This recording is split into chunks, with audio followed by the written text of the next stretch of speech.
Bueno, hola otra vez, buenos días a todos. Ahora sí comenzamos. Estábamos esperando que sigan admitiendo gente. Buen sábado para todos. Bueno, hoy comenzamos. Esta mesa es la mesa de producción de alimentos y soberanía nacional. Eh, de lo que se va a hablar va a ser del modelo actual y la situación alimentaria argentina, la agricultura familiar, campesina e indígena, el mercado interno y las exportaciones. Yo soy la moderadora, soy Paula Prieto, soy estudiante, integrante de la CEPA, y está mi compañero Mauri, si se quiere presentar.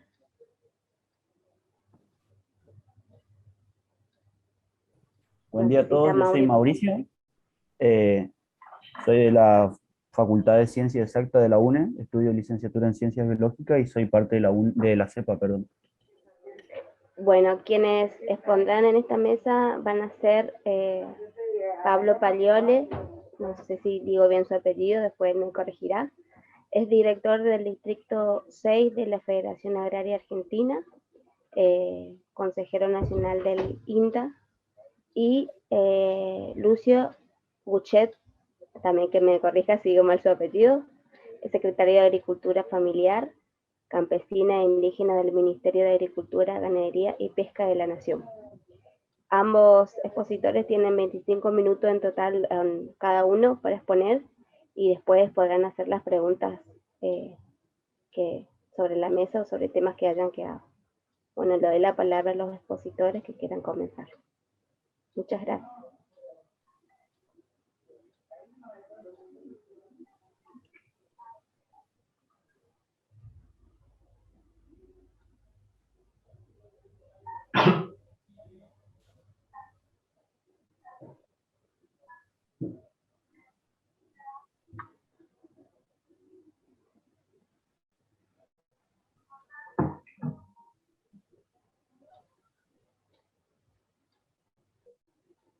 Cuando quieras, Pablo, todo tuyo.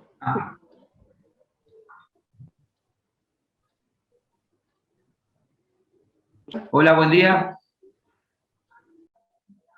¿Se escucha? Sí, sí, se escucha perfecto. Ya. ¿Qué tal, Lucio? ¿Quería arrancar vos o arranco yo directamente? ¿Cómo hacemos?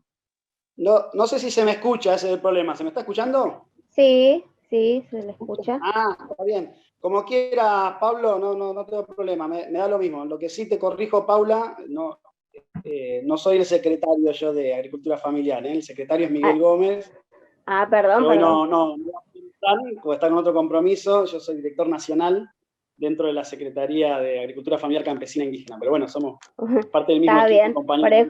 por eso, sí, sí, sí. Por eso dije que me corrijan porque no sabía. Gracias. Bueno. Arranca, Pablo, si Bueno, querés y yo te estamos. sigo. Bueno, buen día para todos. Como decía Paula, yo soy Pablo Pagliole, soy director del Distrito 6 de Federación Agraria y perdón, ahí me aparece una imagen de Paula. ¿Se puede poner la imagen de los participantes? Nati, ¿Te aparece? Hola, yo estoy acá con el Zoom. ¿Te aparece como ella fija? ¿Eh? Te va apareciendo quien vaya hablando. Ah, bueno. Está Sorry. bien. Está bien. Bueno, vos le decía que soy director de Federación Agraria y soy consejero nacional en el INTA por Federación Agraria Argentina. Ante todo, bueno, buen día para todos y agradecer la invitación a la CEPA. Con la CEPA nos une una larga historia que en función del tiempo no la voy a contar, pero después si tenemos tiempo podemos charlar un poco sobre el tema. Para mí es un gusto, digamos, un gustazo poder participar de esta mesa junto con autoridades de la Secretaría de Agricultura Familiar. Entonces el esfuerzo que están haciendo tanto Miguel Gómez como Lucio y como los demás integrantes de la Secretaría, para tratar de poner a la agricultura familiar en el lugar que tiene que estar. La verdad que cuando recibí la invitación de parte de la CEPA me dio una alegría grande, por varios motivos. Uno, por la historia que le decía recién, y otro cuando leo, digamos, el programa de este congreso, que es un congreso para discutir un poco la problemática agraria, para discutir las políticas agrarias. Y como dice un amigo, nosotros somos un país agropecuario, o sea, un país que tiene una base económica con una incidencia muy importante de la cuestión agropecuaria, y se discute muy poco o nada la cuestión agraria. Por ahí se discute, digamos, alguna cuestión impositiva, alguna cuestión técnica, pero la política agropecuaria se discute, digamos, muy poco. ¿Cuál es la estructura? Que ayer se discutía en la apertura, quiénes producen, cómo se distribuye, quiénes comercializan. Eso, por lo general, no es parte de no solo de la discusión en las grandes ciudades, sino inclusive en el interior.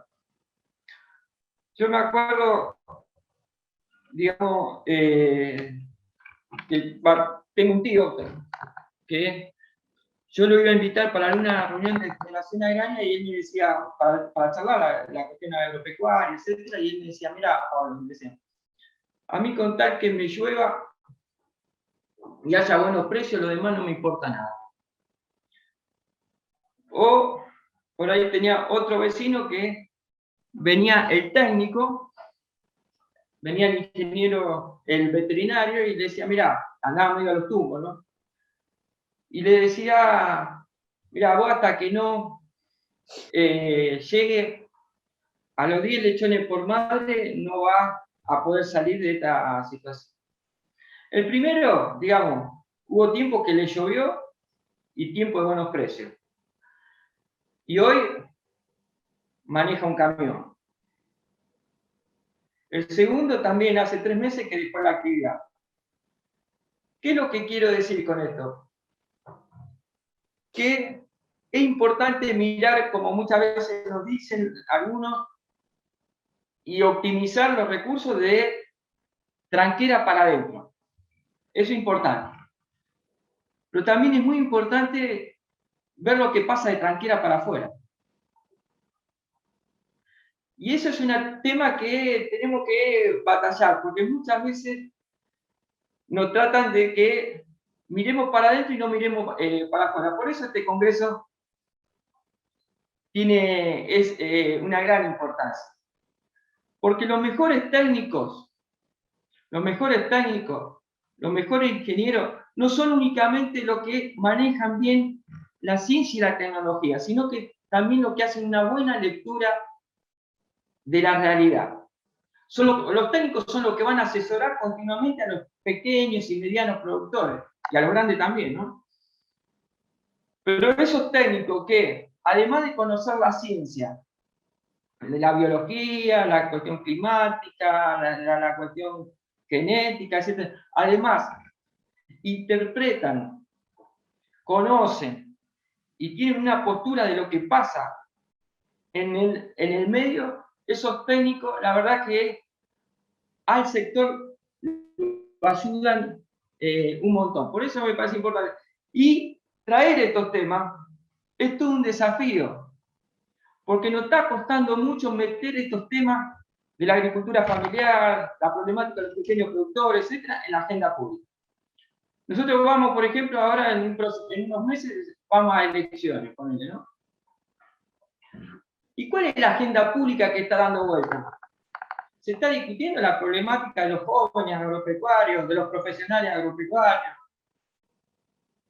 o se está discutiendo si la semana pasada entró esta, no me acuerdo ahora, la actriz esta a la Casa de Olivo, o la agenda pública va a ser si en vez de en la fiesta de la mujer del presidente había 10 o 8 personas.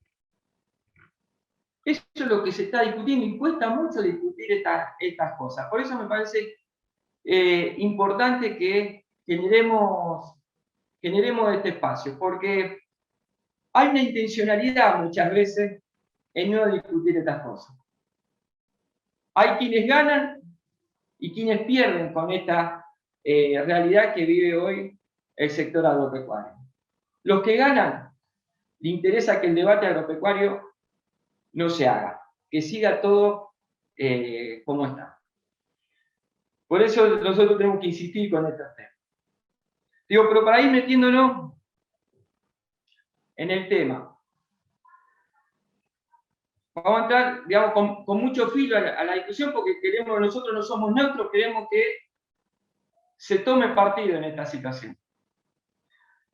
Hoy el gran debate que hay en materia de política agropecuaria es si la producción de alimentos la van a hacer 3.000 grandes empresas o la van a hacer miles y miles de cientos de pequeños y medianos productores. Miles y miles de agricultores familiares. Ese es el gran debate que hoy está planteado. Esos son los dos modelos que hoy están en pugna. Y en ese modelo ustedes van a tener, digamos, muchos estudiantes, digamos, no es que van a tener que elegir, van a tener que tomar partido, si se quiere, en qué modelo le gustaría ejercer su profesión. En un modelo de 3.000 grandes empresas que hagan toda la producción en el país, o en un modelo mucho más democrático, donde sean, lo que nosotros decimos, donde sea 1 millón de chacras las que produzcan los agroalimentos de nuestro país. Les quiero decir que en esa disputa, los que estamos por la segunda opción, para serles sincero, venimos perdiendo por goleada. Hoy el gran problema que tiene la producción agropecuaria y el país, porque esto trasciende la producción agropecuaria, es la enorme concentración que existe en el campo argentino. La enorme concentración en el campo argentino. Concentración que ayer en la apertura del Congreso lo describía muy bien el profesor Tiscornia, donde nos hablaba con los datos, digamos, en la mano del censo agropecuario, nos tiraba algunos datos que algunos ya los conocíamos, otros no, digamos, los conocimos ahí, que la verdad que son datos que son dramáticos. Decir que en la Argentina hay 4.000 propietarios que tienen 70 millones de hectáreas. Decir que en la Argentina hay el 1,3% de las explotaciones agropecuarias, concentra casi el 45% de la tierra de la Argentina y totalmente obsceno. Porque como contrapartida de eso, existe la concentración y como contrapartida existe la desaparición. O sea, la concentración, como me decía una vez un vicepresidente, dice, ¿qué problema tenés con la concentración? Para que haya concentración tiene que haber desaparición. Y lo que desaparece no son los grandes latifundistas, no, lo que desaparece no son las estancias. Lo que desaparece son los agricultores familiares. Y bien decía Tiscornia ayer, que de censo a censo ya han desaparecido desde el último censo a este más de 80.000 pequeños y medianos productores, más de 80.000 agricultores familiares en sus distintas variantes. Hay tipos que tienen, como por ejemplo, Benetton, tiene 1 millón de hectáreas en la Argentina. Adecoagro, acá en Santa Fe, tiene 450.000 hectáreas. El grupo Soma de la familia Macri tiene 100.000 hectáreas. Bember, 150.000 hectáreas, y podemos seguir. Si no resolvemos este problema de la democratización en el acceso a la tierra, es muy difícil que podamos resolver los problemas de pobreza que existen en Argentina. No solo la cuestión agropecuaria, sino los problemas de pobreza que existen en Argentina. Cuando se habla de la pobreza se dice, hay una pobreza que se generó con la pandemia, otra pobreza que se profundizó con los 4 años del gobierno anterior. Y se dice, y esto es lo que me preocupa, como que está naturalizado, que existe una pobreza estructural. No sé si escucharon hablar, hay una pobreza estructural en Argentina.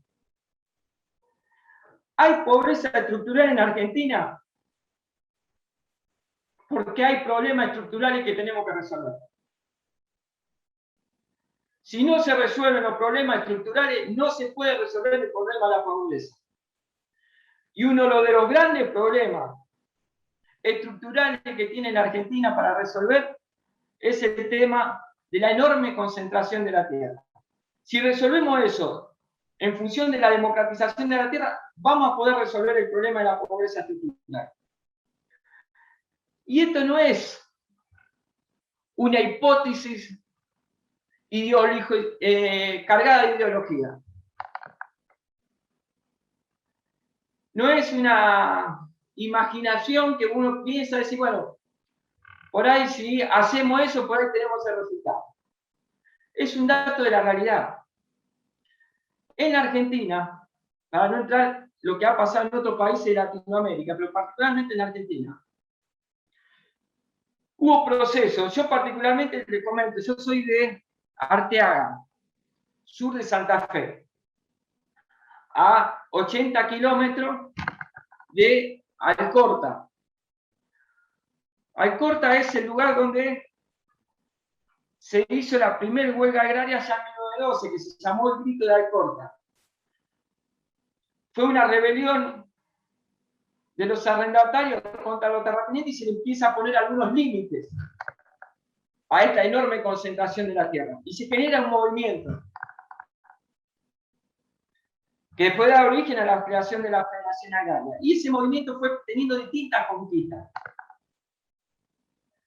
Primero, frenan los desalojos, después logran una ley de arrendamiento, y no voy a entrar a detallar cada una de esas leyes. En el 48 logran la ley 13246. La ley 13246, la explico rápidamente, era una ley que te daba una estabilidad, que vos alquilabas, no te daban la propiedad, pero la podías alquilar, y hoy el alquiler era por 5 años con opción otra, o sea, vos estabas 8 años en el campo. Y con opción a renovarlo. El gobierno establecía cuál era el monto que se podía cobrar por alquiler, y el Banco Nación te daba unos créditos a 30 años para que si el dueño del campo quería vender el campo y que le convenía venderlo en ese momento porque tenía 8 años el arrendatario dentro del campo, vos podías comprarlo. Esa ley, junto con el Consejo Agrario Nacional, en la cual el gobierno, estoy hablando en la década del 45 al 55, más o menos, junto con el Consejo Agrario Nacional, que el Consejo Agrario Nacional lo que hacía era compraba tierra, expropiaba en algunos casos cuando los títulos eran dudosos, venían de la corrupción, etc., y se la entregaba a miles de arrendatarios. En ese periodo, miles de productores sin tierra, agricultores familiares sin tierra, algunos de ellos inmigrantes, se hicieron de propietarios. ¿Por qué traigo esto acá? Esta historia rápida, ¿no? Acá. Porque es una muestra, ese fenómeno se dio principalmente acá en el sur de Santa Fe, sur de Córdoba, norte de la provincia de Buenos Aires. Se dio a nivel nacional, pero tuvo su epicentro centralmente en esta zona.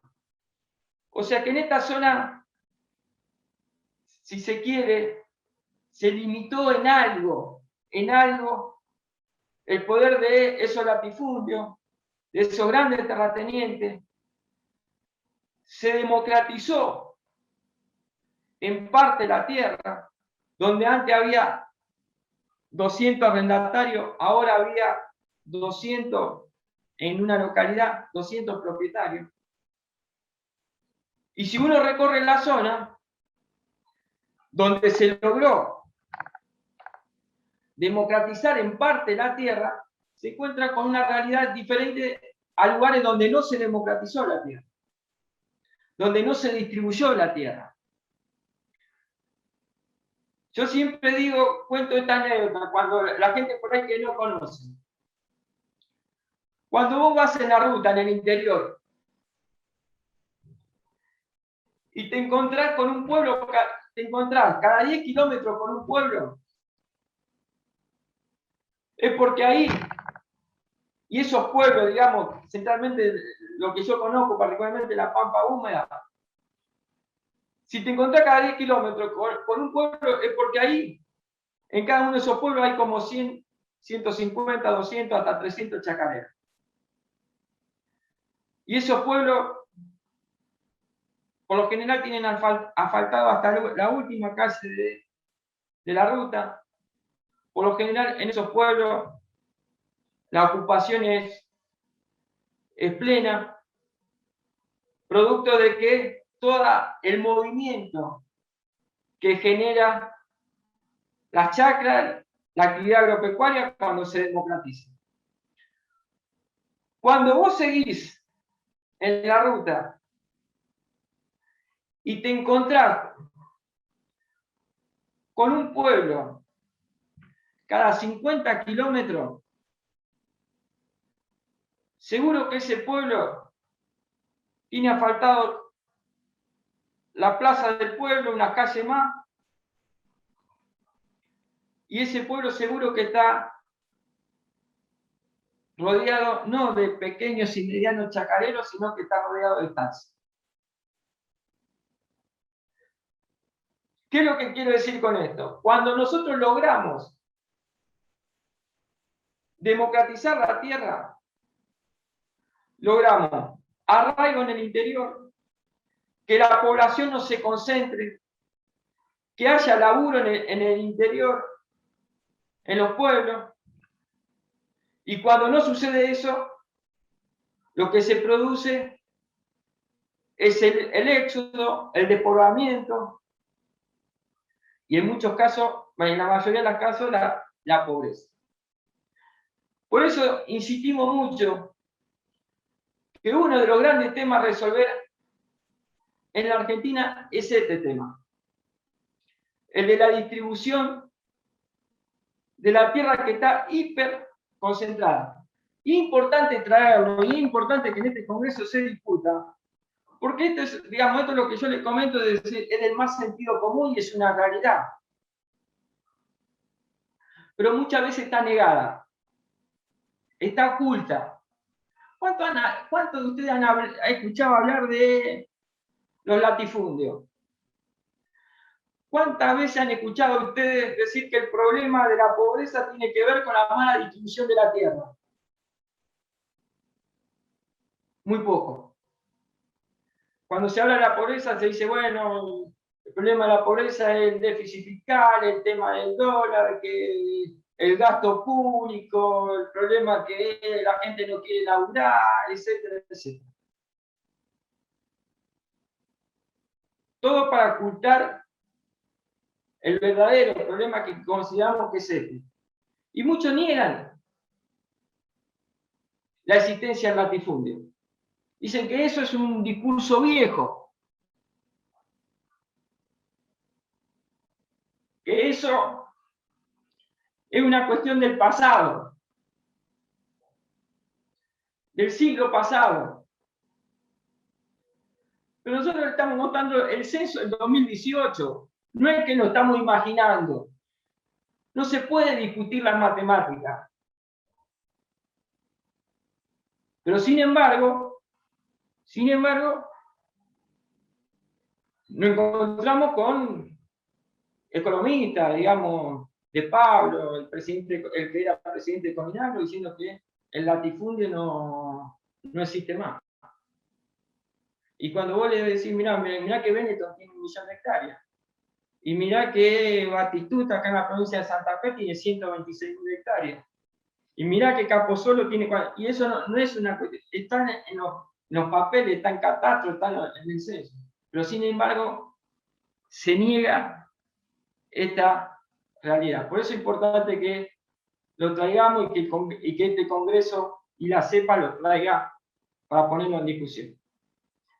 A este fenómeno de la concentración de la tierra en pocas manos, se le ha incorporado otro fenómeno, que es más contemporáneo, no quiere decir que sea el año pasado, pero es más contemporáneo, que es la concentración de la producción en pocas manos. O sea, a la concentración de la propiedad de la tierra se le agrega la concentración de la producción en pocas manos. ¿Qué significa la concentración? Es la aparición de lo que se llama los pools de siembra, los grandes contratistas. No sé si escucharon hablar de Grobocopatel. Grobocopatel es un tipo que se define sin tierra. Y hoy trabaja, algunos dicen 150 y 200.000 hectáreas. O para decir el Tejar, otro pool de siembra, otro fideicomiso financiero que se dedican a la actividad agropecuaria. Que trabaja, el Tejar llegó a trabajar más de 100.000 hectáreas.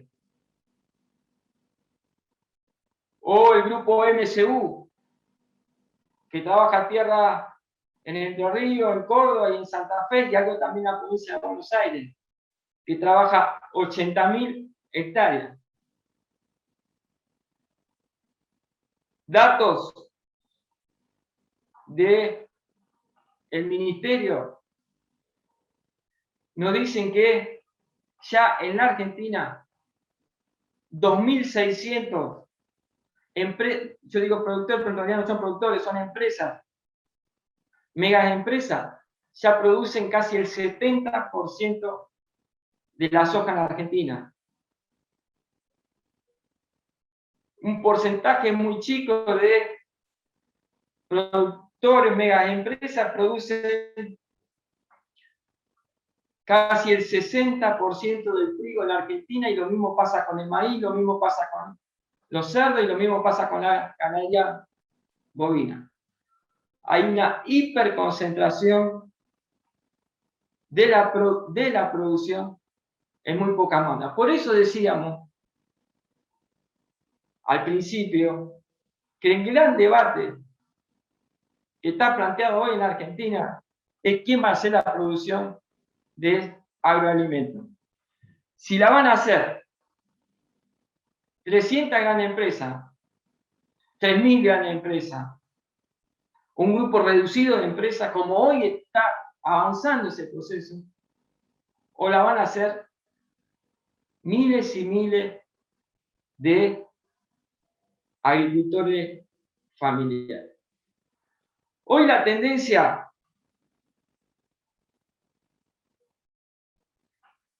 lamentablemente va para este último lado. ¿Y por qué va para ese lado? Porque necesitamos varias cuestiones. Primero necesitamos una masa crítica, o sea, una masa crítica, poner el problema sobre la mesa, no ocultarlo. Y después necesitamos un Estado que intervenga.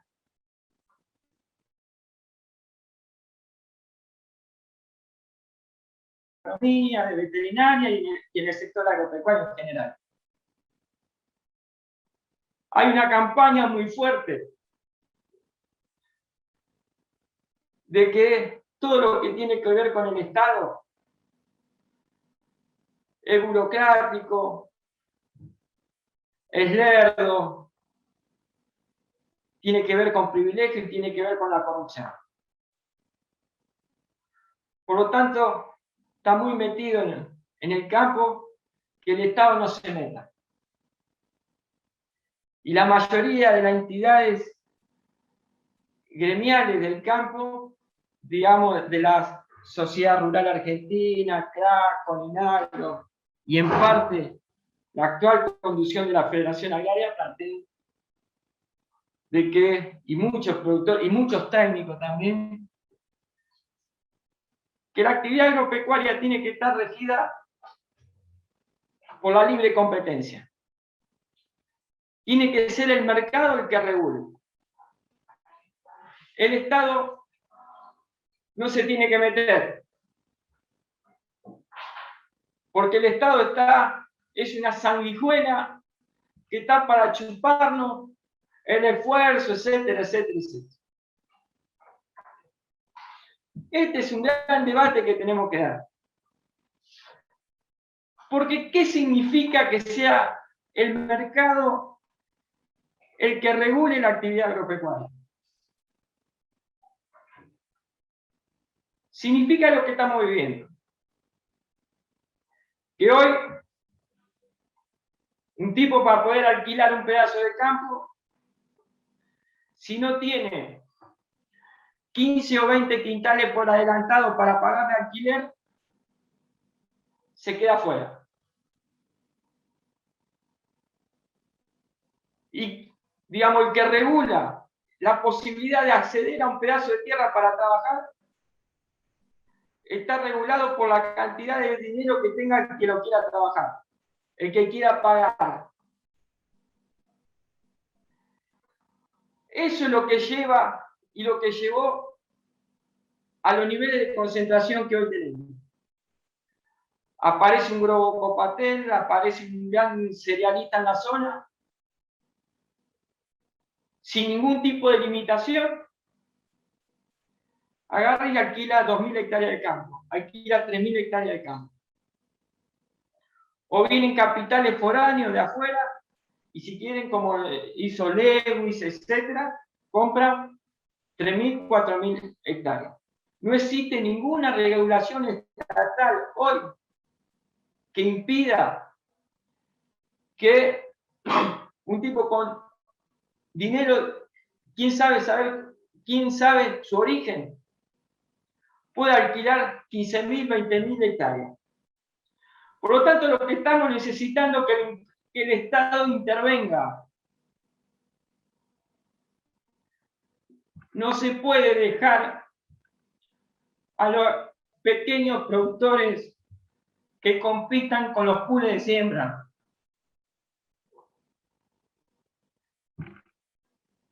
¿Cómo puede intervenir el Estado? Pablo, se cumple su tiempo.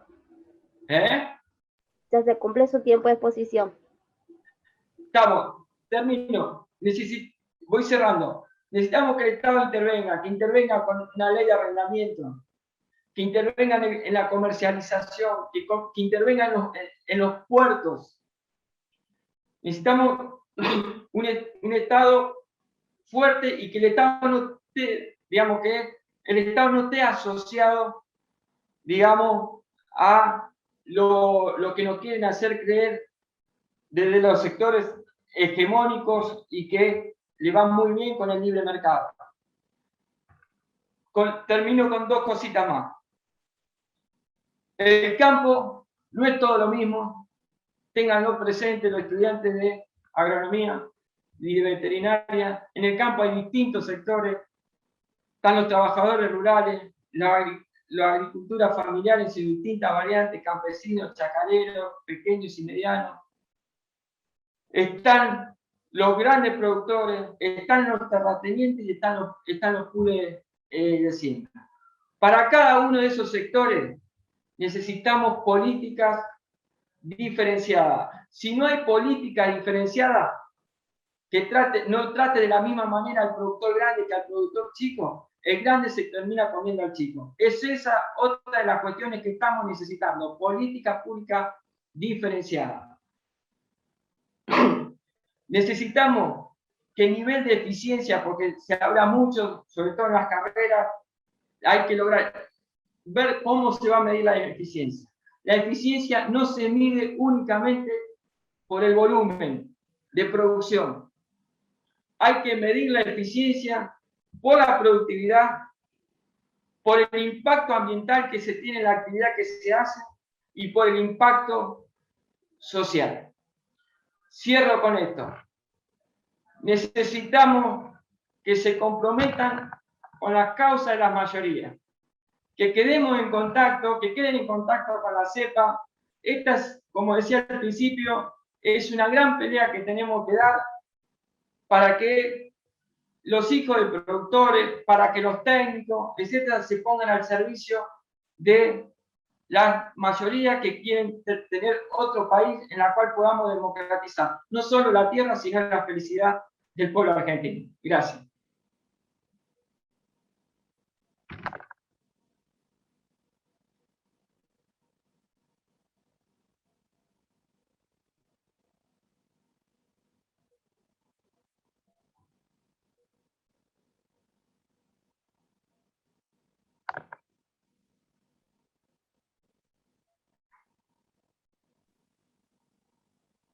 Bueno, no sé, Paula, si continuamos.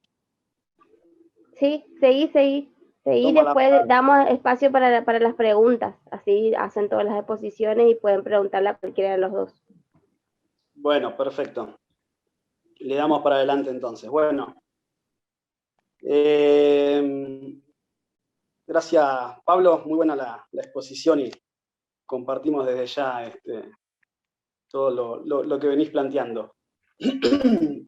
Bueno, yo soy Lucio Guillet, como decía la compañera al principio. Soy militante del Movimiento Nacional Campesino Indígena Vía Campesina. También somos partes del Frente Agrario del Movimiento Evita y conformamos parte de la UTEP, que es la Unión de Trabajadores de la Economía Popular,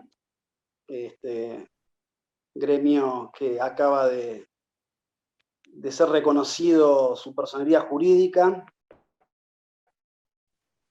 y conformamos dentro de este espacio de economía popular lo que es la rama agraria de la Unión de Trabajadores de la Economía Popular.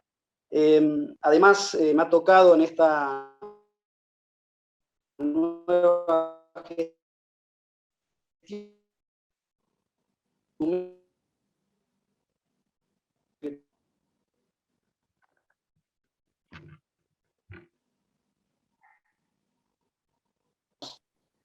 a cargo de la Secretaría de Agricultura Familiar, que le hemos cambiado el nombre y le hemos agregado Agricultura Familiar Campesina e Indígena, dentro del Ministerio de Agricultura, Ganadería y Pesca de la Nación.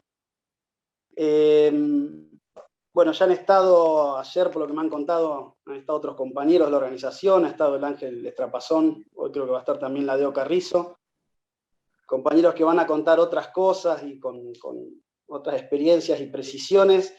Yo, de alguna manera, voy a tratar de complementarme con Pablo y voy a ser un poquito más testimonial, si se quiere, teniendo en cuenta el espacio, el cual agradezco que me hayan abierto para hablar, que es estudiantil, que tiene mucho que ver con para qué estudiamos las carreras, en este caso agronomía, ¿no? Pero otras carreras de ciencias agrarias o veterinarias, para qué estudiamos y cuál es la perspectiva que tenemos quienes hemos estudiado o pasado por la universidad estudiando estas carreras, y hoy día nos encontramos en el territorio militando y también en el Estado gestionando, ¿no? Un poco lo mío va a apuntar a ser más testimonial y algún análisis de alguna cosita que fue saliendo ahí con Pablo. En principio, les cuento, yo soy docente de primer carrera y luego he estudiado agronomía en Buenos Aires, he tenido la oportunidad de estudiar ya más de grande la carrera de agronomía, ya con algunos años de militancia en el sector. Tengo 45 años, hace más de 20 años, prácticamente hace 25 años que vengo militando en el sector de campesino más que nada, y a partir de un acompañamiento en México de comunidades indígenas campesinas en conflicto en México, a mi regreso a la Argentina he decidido estudiar mi segunda carrera, que es agronomía, y a la par de ir militando en la organización que es el Movimiento Nacional Campesino Vía Campesina. Cuento esto para que me parece que hoy los que están acá seguramente estarán preguntando un montón de cosas, digamos, sobre el porvenir o el futuro que les espere como estudiantes, y qué tiene que ver lo de estudiar una profesión con militar y con gestionar el Estado. Bueno, en el caso nuestro se nos dio todo, nos hemos encontrado y tuvimos que pasar por todas estas experiencias, y como decía Pablo, digamos, te das cuenta finalmente que las herramientas que te da la universidad, las herramientas que te da el estudio, técnicamente son muy importantes, pero no sirven o no profundizan los cambios, sobre todo en los cambios profundos, sociales y políticos, si no tenemos una buena lectura de la realidad. Y me parece que eso nos los da el animarnos a participar de espacios de reflexión, de discusión política, y asumir también las responsabilidades donde nos toque estar, en el caso de la universidad, en el caso del Estado o en el territorio donde nos toca intervenir. En mi caso tuve la suerte desde mi militancia siempre de estar junto al movimiento campesino y ir acompañando con el estudio algunas herramientas técnicas que han hecho posible el desarrollo de algunas propuestas productivas, acompañando a los compañeros y compañeras productores y productoras en el territorio. Como les decía, me ha tocado la experiencia de sin siquiera haberme recibido, porque también la vida y los compromisos hicieron que se complique terminar con la carrera, y no, me he encontrado al frente de un cargo en la gestión, en principio municipal, y ahora recientemente a nivel nacional, que es un gran salto y un gran desafío. Me parece que es importante contar esto y compartirlo con ustedes de alguna manera, porque la idea es animarse y mostrar el camino, abrir camino a los que vienen atrás, que serán seguramente mejores que nosotros, y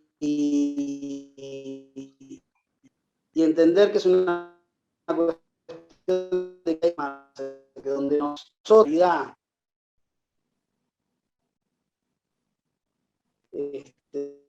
como decía Pablo,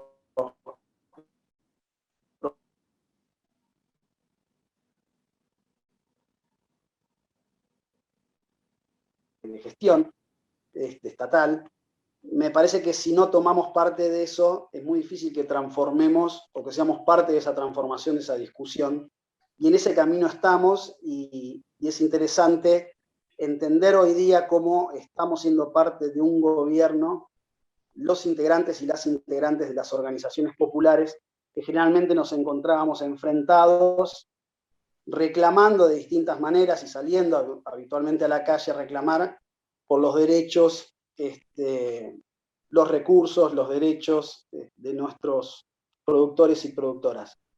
La verdad que es un gran desafío para el cual generalmente los militantes no es que no estamos preparados. Pablo, por ahí mencionabas vos el tema de la burocracia, ¿no? Está la tecnocracia también, digamos, el Estado es burócrata.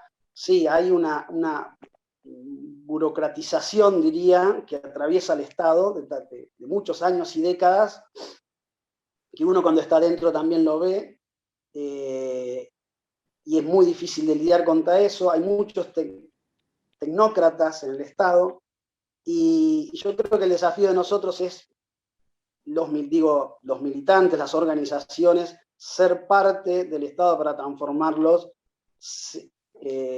adquirir herramientas técnicas, porque sí es cierto que hay tecnicismos y cuestiones tecnicistas necesarias de la gestión específica, no hay que subestimarlo, es cierto y hay que aprenderlo, pero creo que el desafío es estar ahí, aprender, transformar, ser parte de eso, sin caer, sin llegar a ser tecnócratas o burócratas del Estado, ¿no? Me parece que ese es nuestro gran desafío, y demostrar que podemos hacer política, que podemos aportar a la política en la gestión del Estado con esa mirada militante, con ese compromiso, sin convertirnos en burócratas o tecnócratas, y poder hacer de todas maneras el trabajo y las transformaciones que queremos.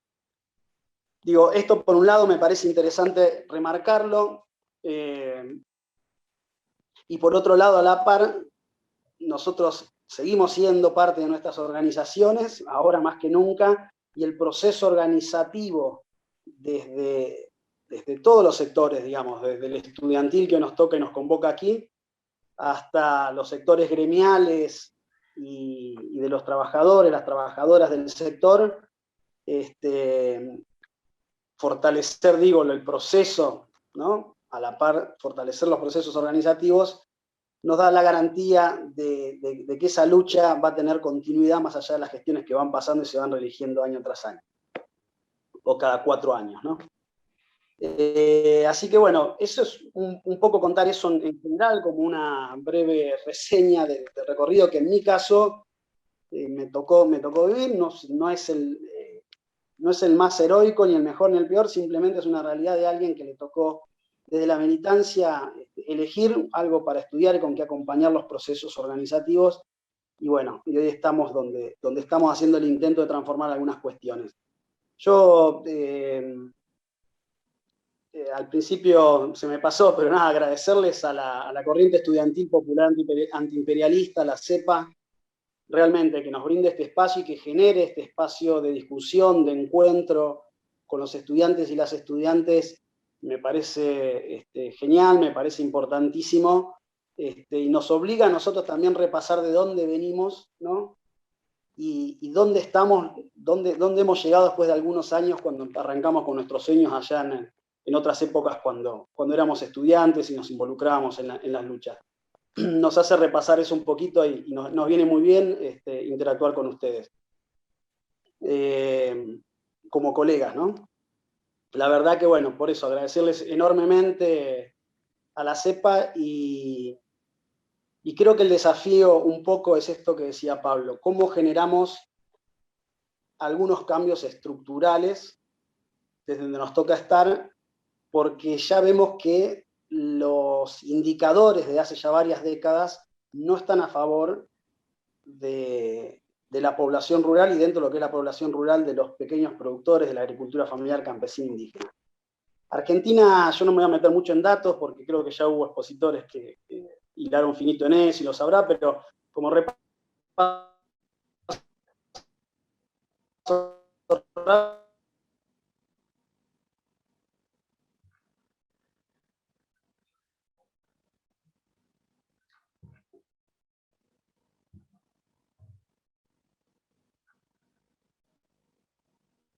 generales, desde el año 47 se viene despoblando las zonas rurales y generando concentración en las zonas urbanas,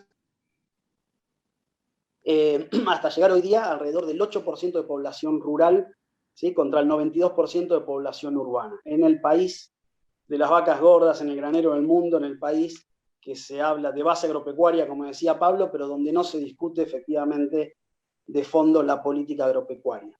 esa es la realidad que tenemos. Y cuando uno empieza a analizar todos esos datos, los 80.000 establecimientos agropecuarios que desaparecieron entre los dos últimos censos, 2002-2018, si no me equivoco, ¿qué establecimientos nos imaginamos que son, ¿no?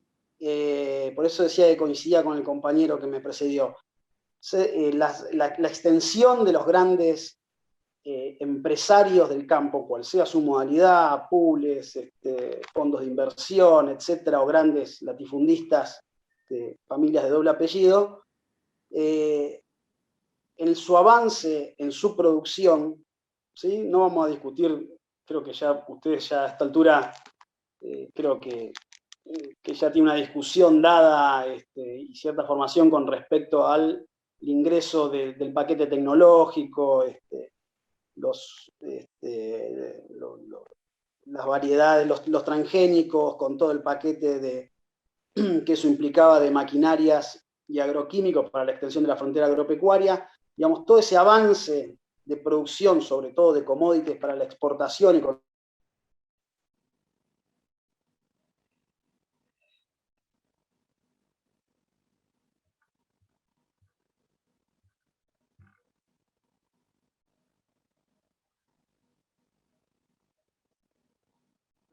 productores y productoras de nuestro sector, donde nosotros hoy por hoy nos toca trabajar y para el cual militamos, que es la agricultura familiar campesina e indígena.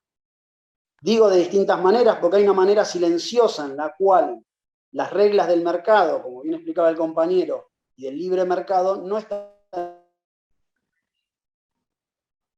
competencia, el más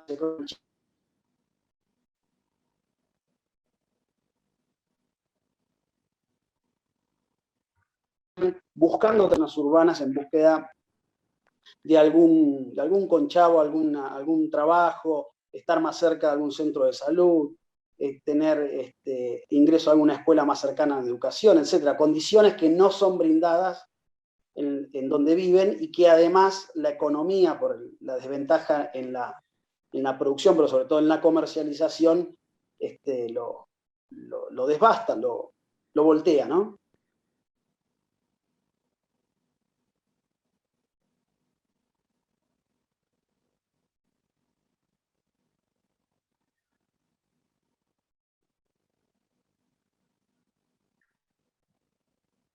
Violencia, encierros, cárceles, donde se ven complicidades políticas con jueces, policías, etcétera, vienen desalojando comunidades, vienen desalojando familias campesinas y venimos las organizaciones sufriendo golpes duros con eso, pero también resistiendo en el territorio.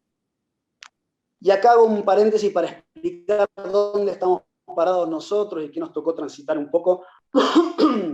Y tiene que ver cuando nosotros veníamos transitando, digo, como Movimiento Nacional Campesino Indígena, Vía Campesina, en el 2011, en uno de estos desalojos violentos, matones a sueldos de empresarios del agro que querían quedarse con tierras campos, un compañero hasta el 16 de noviembre de 2011, que fue el compañero Ferreira, en la comunidad de San Antonio, cerca de Monte Quemado.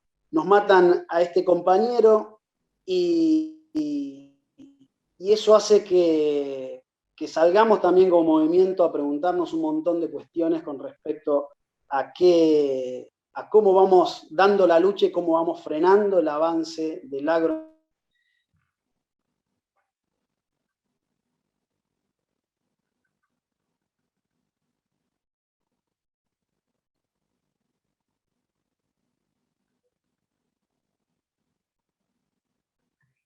El sujeto de la agricultura familiar, campesina, indígena, es una de las dos caras de la misma moneda, que es el sujeto de la economía popular.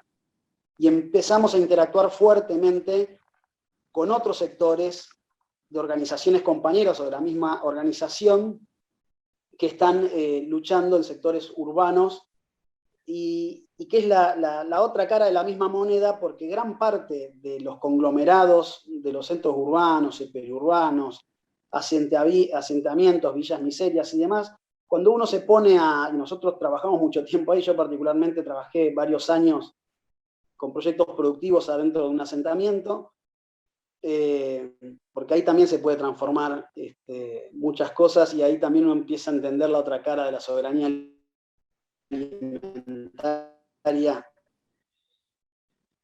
y las consecuencias de estos desplazamientos. En esos barriadas de asentamientos ve que fácil, y no es una investigación científica, pero nosotros lo hemos comprobado a campo, generalmente en 7, 8 de cada una de esas familias que estaban ahí eran desplazados del campo por alguno de estos mecanismos que decíamos silenciosos o violentos. No solo de Argentina, sino que de Argentina, de Bolivia, de Paraguay y de Perú sobre todo. Esa contracara nosotros en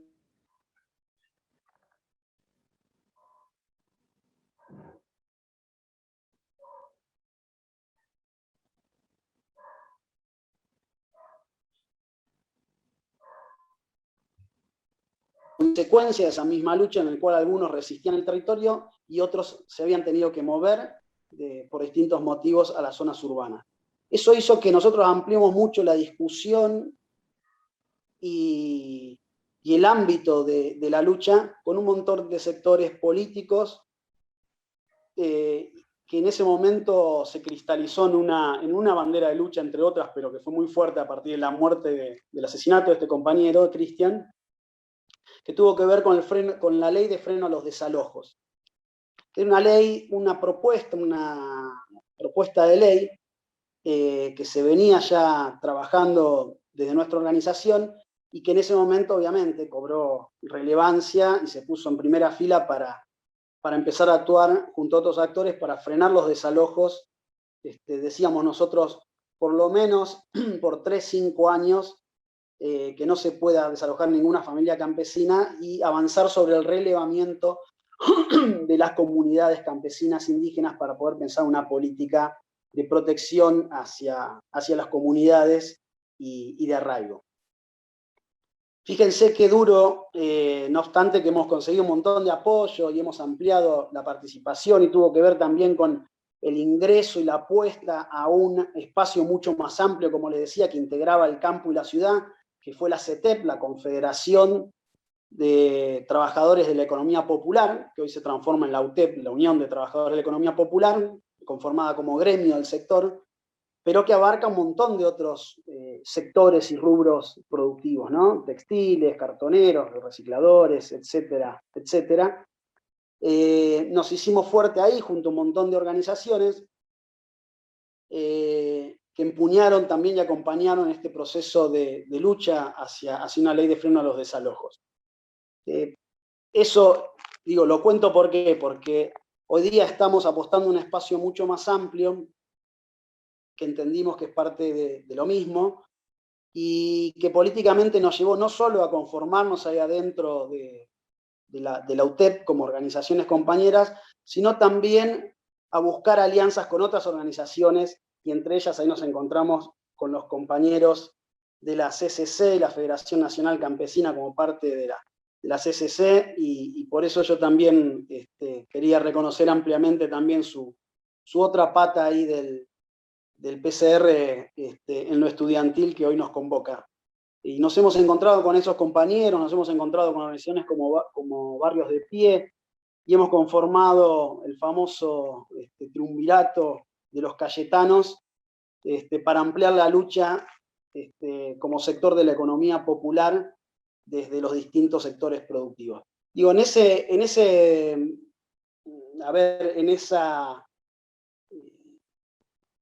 momento nos encuentra parados en ese lugar, digo. No sé si lo he logrado, pero quise armar un poco un recorrido a mí de lo personal como estudiante de agronomía y militante, dónde nos toca estar, y como militante y como organización un poco de la mano de este proceso que describía Pablo, cómo nos tocó transitar los últimos años sin irnos tan lejos, y cómo nos golpeó a nosotros al interno de la organización y nos llevó a la reflexión y a la búsqueda de un espacio también más amplio en la unidad, y que finalmente esa lucha, de alguna manera, decimos nosotros, dio su fruto porque este gobierno nos convoca, este gobierno de Alberto y de Cristina nos convocan la unidad a ser parte de esto, entendiendo que la solución de los problemas de los sectores más castigados de la economía popular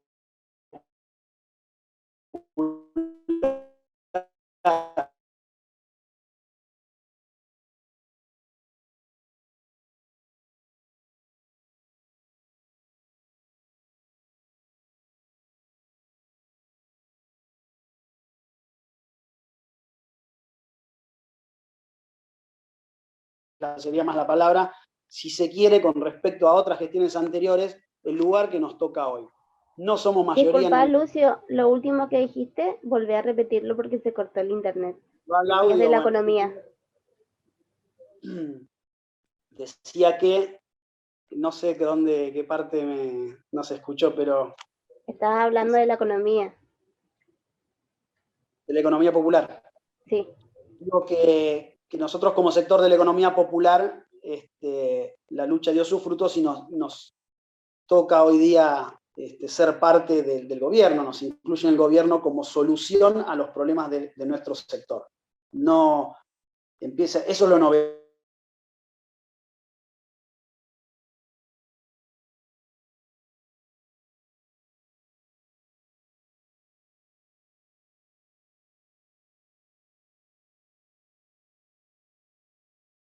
La solución, estamos ahí adentro, no sin pocas contradicciones, con pocos elementos y aprendiendo, como decía.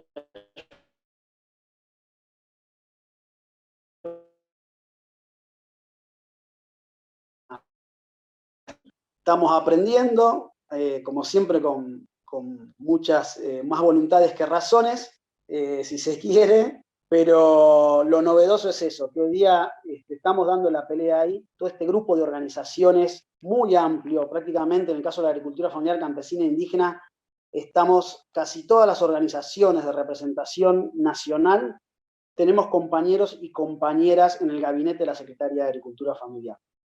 Caso nuestro, el secretario Miguel Gómez, que es referente histórico del Movimiento Nacional Campesino Indígena y responsable del Frente Agrario Evita a nivel nacional. Está la subsecretaria Yanina Setembrino, del MTE, el subsecretario Hernán Rachid, del Movimiento Evita, por ahí está, creo que está también Zoom presente, Matías Bols, también.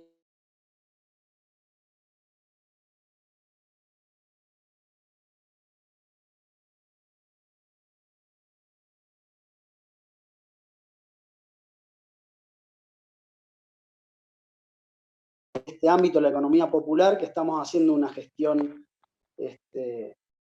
distinta, si se quiere, y viendo de cómo encarar las políticas para transformar de a poco nuestro sector y la realidad agropecuaria que describía Pablo en un principio.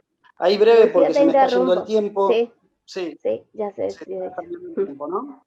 Sí, yo comentar quizás simplemente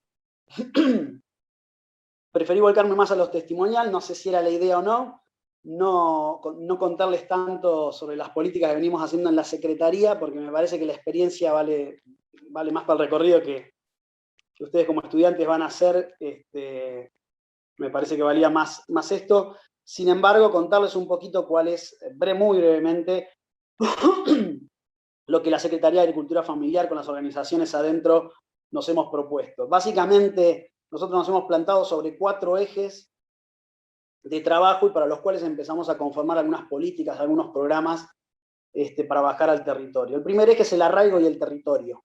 Nosotros tenemos que lograr, ante todo, que ningún campesino o campesina deje la tierra. Esto es lo primero, de alguna manera. Y el territorio, ¿no? Digamos, eso implica no solo, como decía hoy el compañero, la concentración de la tierra, sino las condiciones para estar en la tierra. Eso es lo que nosotros tenemos que generar. No sirve de nada repartir la tierra en los términos clásicos de una reforma agraria, como podría haber sido hace décadas atrás, sino que es la tierra con las condiciones para habitarlas en el día de hoy, con la tecnología y las condiciones que requieren, sobre todo para que los jóvenes realmente lo piensen como una opción digna de trabajo y de vida.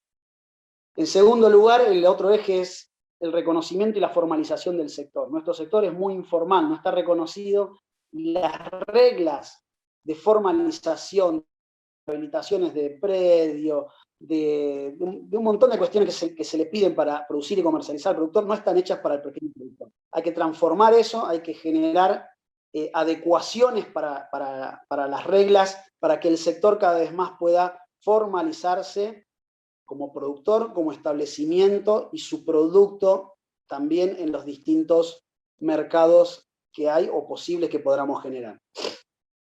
El tercer eje es la producción y la comercialización. Fortalecer la producción a través de distintos programas y proyectos de financiamiento y garantizar la comercialización, que implica no solo entrar en algunos canales formales existentes, sino generar canales alternativos adecuados, sobre todo en lo que tiene que ver con cadenas cortas y abastecimiento local. Y ahí entra en juego también un pendiente grande que le estamos dando la vuelta y no se la encontramos, que es el compra estatal.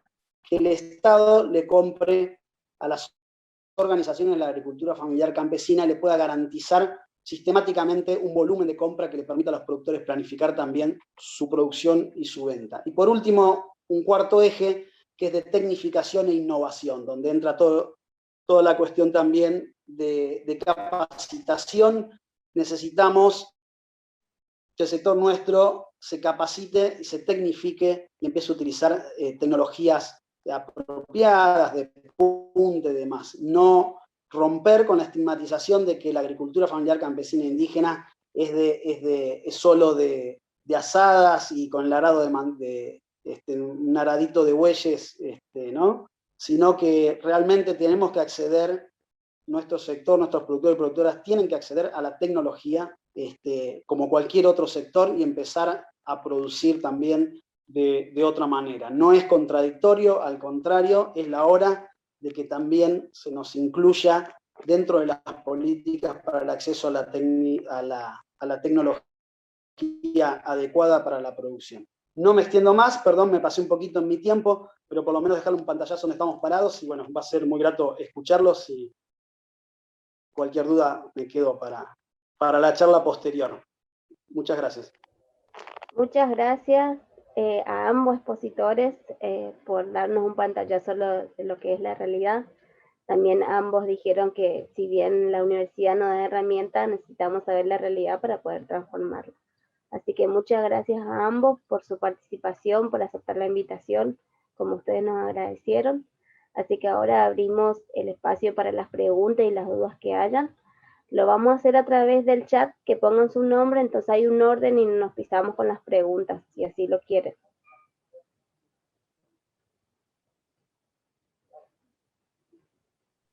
Lo que te pido, Paula, si vos vas a ir leyendo el chat, porque yo estoy con el telefonito y no... Sí, no, el nombre nomás para un orden, pero pueden preguntar por audio, o sea, pueden preguntar lo que quieran. No, si aparece en el chat, puedes ir leyendo porque a mí se me complica un poco. Sí, yo leo y voy diciendo el nombre de quien quiere preguntar.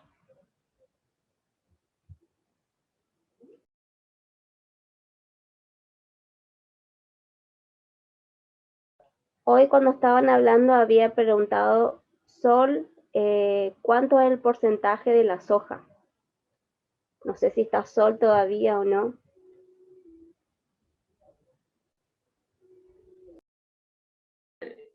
¿Cómo sería la pregunta? ¿Cuál es el porcentaje? ¿Cuánto es el porcentaje de la soja? Así nomás pusieron. No sé si el porcentaje en Argentina. ¿Qué quiso decir? No sé si está, si no seguimos con otro. No, bueno, en Argentina, digamos, el año pasado se han producido cerca de 130 millones de toneladas. En esas 130 millones de toneladas, 50 millones, digamos, 40 y pico, depende, pero está cerca de los 50 millones de toneladas de soja. También se hizo 50 millones de toneladas de maíz. Y por ahí preguntaba cuál es el porcentaje de los alquileres que piden en soja, y el porcentaje de los alquileres que se pagan, o sea, los arrendamientos en el campo se pagan en esta zona a quintales, por quintales de soja.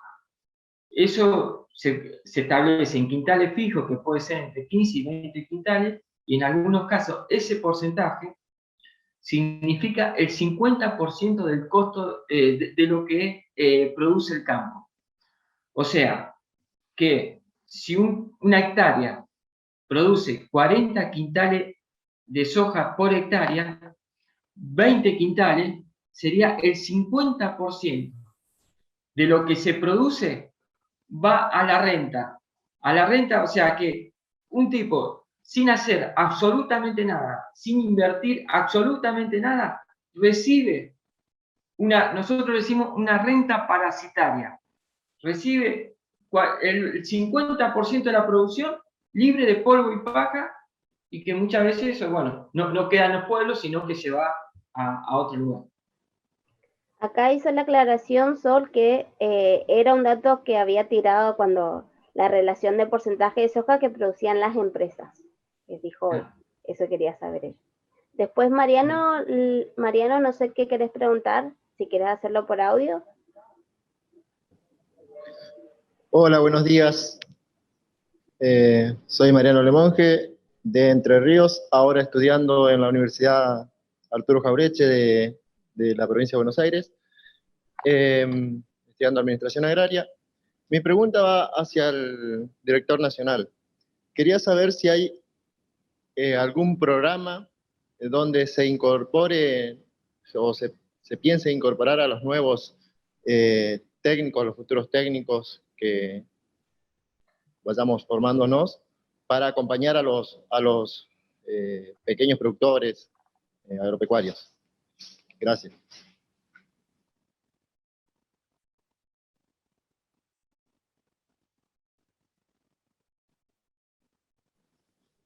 ¿Se escuchó? Sí, se escuchó. Sí, sí.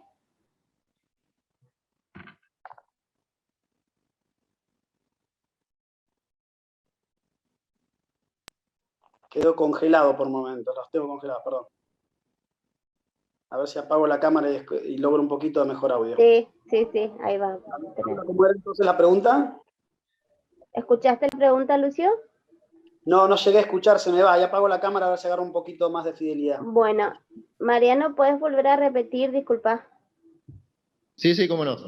La pregunta iba referida a si hay algún programa o tienen pensado algún programa donde se incorpore los técnicos que nos vayamos formando para acompañar a los pequeños productores.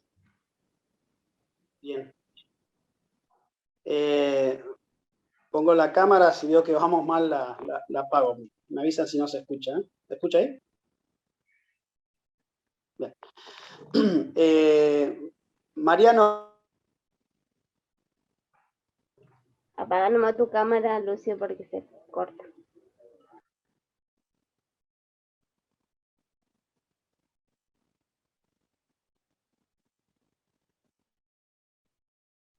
Programas de generar trabajo para que sea posible que inclusive no solo que no se vayan, sino que retornen las familias al trabajo en el campo. El eje está puesto más ahí, pero cualquiera de los programas que nosotros estamos pensando para llevar adelante esto, contempla un acompañamiento técnico. No hemos llegado a esta altura de la gestión, imagínense con lo que nos han dejado el macrismo, que es un devastamiento de la Secretaría tremendo, y a los pocos meses de la pandemia, imagínense que tampoco nos tocó la más fácil, ¿no? Bailar con la más fácil, pero no hemos todavía pensado un programa específico, mejor dicho, lo hemos pensado, pero no hemos todavía creado ningún programa específico para garantizar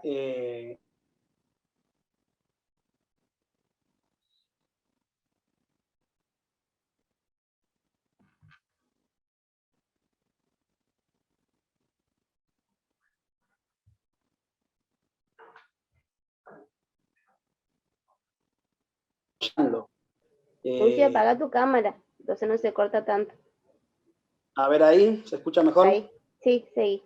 Cualquiera de los programas que nosotros vamos desarrollando en el territorio implican el acompañamiento de técnicos, de ingenieros, de agrónomos, de veterinarios, etcétera, etcétera. Yo creo que eso los invita de alguna manera a ustedes a explorar el sector. Por eso decíamos hoy, es una cuestión también de elección hacia dónde uno se inclina en su carrera y en su trabajo, ¿no? Hacia dónde vamos. Puedo vincularme para trabajar en las grandes empresas, en un laboratorio, o puedo insertarme más en la realidad de los pequeños productores, la agricultura familiar y campesina, y el campo de trabajo va a estar abierto seguramente, sobre todo en gestiones como la nuestra, donde cada vez más vamos traccionando para que las políticas para el sector se concreten, y eso es con acompañamiento técnico desde ya. Para que ustedes se den una idea, nosotros agarramos una secretaría donde el macrismo había expulsado más de 1000 trabajadores y trabajadoras, todos esos eran técnicos y técnicas en el territorio. Hoy por hoy, de todos ellos, un gran porcentaje que aún reclamaba por su reincorporación, ya más del 90% podemos reincorporarlos y que vuelvan a trabajar. Yo creo que en el futuro ustedes seguramente nos encontrarán trabajando juntos, si es la inquietud de ustedes, en algún u otro programa. Pero vamos a tomar también la inquietud como una forma de pensar algún vínculo estrecho específico con los egresados de las carreras relacionadas. Desde ya. Bueno, acá tengo otra pregunta de Alejandro Gómez. Alejandro Gómez es estudiante de producción agropecuaria. ¿Cómo hacer para que el pequeño productor que quería quedarse en el campo cuando las condiciones de comercialización y producción no están pensadas para el pequeño productor? ¿Qué se puede hacer en esa situación? Sí. Ya. Me parece muy importante esa pregunta. Esa pregunta va al corazón de lo que estuvimos charlando. Y me parece bien formulada, porque muchas veces se habla de que los jóvenes no se quieren quedar en el campo porque están alumbrados por las luces de la ciudad, muchas veces. Y no es así. Como bien dice la pregunta, ¿qué condiciones necesitamos para poder quedarnos en el campo? La primera condición que necesitamos es tener estabilidad en el lugar donde estamos. O sea, la primera condición es tener la tierra. No hay producción sin posibilidad de tener la tierra. La tierra puede ser en propiedad, puede ser en arriendo. Pero ¿cómo es el arriendo hoy? Por lo menos yo hablo más de esta zona, que es la que más conozco. Hoy el arriendo, el alquiler, digamos, estamos hablando, ¿no? Es un arriendo accidental por cosecha. Uno está en el campo, uno alquila un pedazo de campo y no sabe, es por un año. No sabe si el año que viene un capital financiero o cosas, y lo que él está pagando, 10, 15 quintales, viene otro, le paga más y se lo saca. Por lo tanto, ese es un tema, ¿no? ¿Qué estabilidad le damos al joven que se quiera quedar en el campo? Que decir, bueno, que pueda planificar. Porque con esos niveles de inestabilidad, ese joven no es sujeto de, por ejemplo, de crédito. ¿Por qué crédito puede tener si vos tenés un contrato de alquiler que no sabés si el año que viene estás o no estás? Entonces, esa es la primera condición, asegurar estabilidad en la tierra. La otra condición... Disculpa, Pablo, que te corté un ratito. No sé quién tiene su audio activado, por favor, silénciense si no tapan lo que Pablo está diciendo. Seguí nomás, disculpa. Está bien, no sé si se escuchó. Entonces, primera condición, estabilidad en la tierra. Segunda condición, previsibilidad en lo que hago. O sea, previsibilidad en la actividad, en la cual la actividad que estoy haciendo me genere cierta rentabilidad. Si la actividad que hago, digamos, no está regulada, no tengo, digamos, está a merced de los vaivenes de los precios internacionales, está a vaivén de la oferta y la demanda, y no hay una cuestión, una política de regulación de precios, en la cual me aseguren que lo que yo estoy, regulación de precios, que me asegure un precio mínimo y sostén, que me dé previsibilidad en lo que estoy haciendo. Esa es otra condición, o sea, que me dé estabilidad en la producción que estoy haciendo. Para eso necesitamos precio mínimo y sostén en la actividad que hago. La otra condición es generar condiciones de vida digna. Hoy, digamos, llegar con electricidad, con caminos, llegar con acceso a Internet, digamos, ese conjunto de cosas facilitarían que los jóvenes se puedan quedar en el campo. No es que no se quieran quedar en el campo porque son vagos, porque les gusta la fácil, porque les gusta el plan, que esto, no. Muchas veces no se puede, digamos, los jóvenes por lo general, si hay condiciones para emprender una actividad y aseguramos, digamos, con políticas públicas, condiciones, digamos, de cierta dignidad en lo que hacemos, los jóvenes se van a quedar en el campo, con plena seguridad, lo decimos.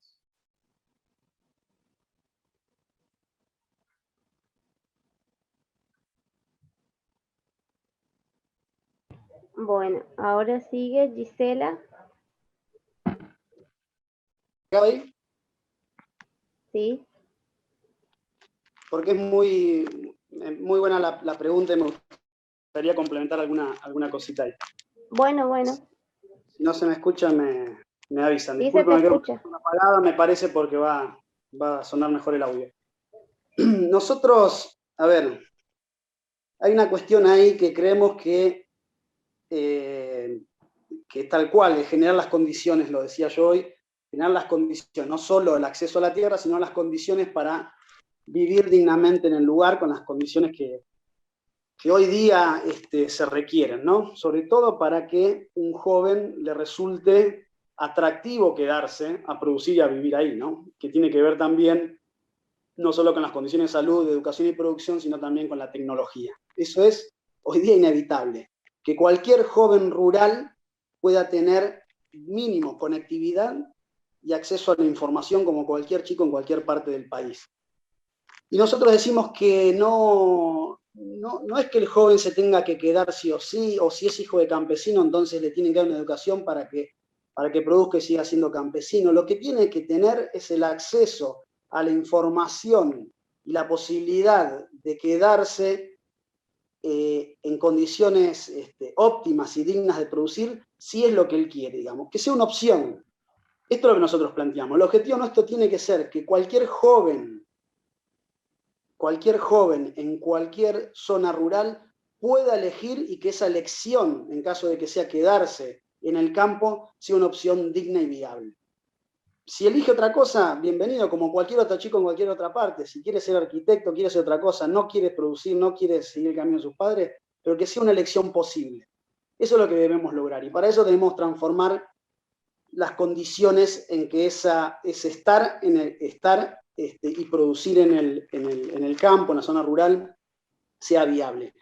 En ese sentido, nosotros nos preguntamos, traíamos esta inquietud y estas ganas de hacer en este sentido, en la gestión, y hemos iniciado con algunas cuestiones más inmediatas y pensamos algunas a futuro más estructurales, más de fondo. Desde la Secretaría de Agricultura Familiar, Campesina e Indígena, una de las cosas que nos hemos propuesto es un programa que se llama Promoción del Trabajo, el Arraigo y el Abastecimiento Local, ya es bastante elocuente. Trabajo, arraigo y abastecimiento local. Se propone con un financiamiento y acompañamiento técnico desde la Secretaría, en articulación con organizaciones del sector, con municipios. Se propone crear unidades asociativas productivas de agricultura familiar, incorporando pequeños productores y productoras que ya están en el sector, que están con una capacidad baja de producción y o de comercialización, pero también la posibilidad de incorporar compañeros y compañeras de la economía popular que hoy día no tienen trabajo, se están inventando su trabajo, son subempleados o desempleados, que sobre todo en los pueblos del interior no tienen perspectiva. ¿Por qué digo esto? Y salió hace un ratito también el mismo tema. Los pueblos del interior, y hemos tomado esto de ejemplo de algunos pueblos del interior de la provincia de Buenos Aires y otras provincias, con el proceso de concentración de la tierra en los medios de producción, se han encontrado con grandes extensiones de cultivos o de ganadería, concentrado en muy pocas manos, en muy pocos actores, pero que además no dejan nada en el pueblo. Creo que lo decías vos, Pablo, hace un rato. No dejan nada. Algún impuesto por ahí y no mucho más, a lo sumo alguno con algún molino, algún empleo, pero no generan ni empleo ni dejan plata dentro de los pueblos. Y esos municipios del interior se ven en una situación complicada porque están limitados en la generación de empleo. Ya hay un momento donde el municipio no puede emplear más gente. No hay empresas que generen los empleos y no hay inversión en la producción. Y por otro lado, la contradicción, fíjense cómo es la contradicción total, cuentan con muchísima tierra, extensión de tierra muchas veces ociosa para producir, o sea que tienen tierra ociosa, falta de empleo, de trabajo, y el tercer componente que es, no diría la falta, pero sí la dificultad del acceso a un montón de alimentos, porque ¿de dónde vienen los alimentos de pueblos del interior de cualquiera de las provincias nuestras? Lo que no producen. Siempre los pueblos algún alimento producen, ¿no? En el caso de los pueblos donde entran los cultivos extensivos, digamos, las grandes empresas agropecuarias, generalmente no producen los alimentos de primera necesidad. Producen commodities, granos, commodities, bueno, para la exportación. Y esos alimentos viajan cientos de kilómetros de distancia muchas veces, caso de la verdura, caso de los huevos, del pollo, y llega un producto no solo de no muy buena calidad, sino que llega un producto a un costo mucho más elevado, por la intermediación, por el costo del flete y demás. Entonces, ¿a qué apunta el programa que nosotros hemos creado? Entre otros, digo, nombro pero hay otros programas también que venimos empezando a trabajar. A generar entonces, a atajar esas tres problemáticas. Ocupar la tierra ociosa, en acuerdo con los municipios y con las organizaciones, ponerla a producir, generar empleo, producirla de qué manera. No da lo mismo quién la produce, lo decía también Pablo. Digamos, ¿quién va a producir? Esa es la disputa también del sistema. ¿La van a producir unos pocos los alimentos o lo van a producir muchos generando trabajo para los sectores más desprotegidos, nosotros decimos, de la economía popular? Entonces, ocupar la tierra, ponerla a producir en manos de productores y productoras o sujetos a la economía popular hoy por hoy sin empleo estable o directamente sin empleo, y producir alimentos para el abastecimiento local facilitar. Bueno, Gisela Gómez está.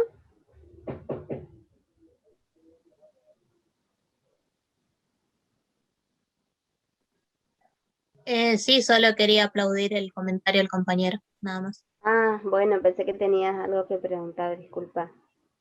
¿Alguna pregunta más que quieran hacer?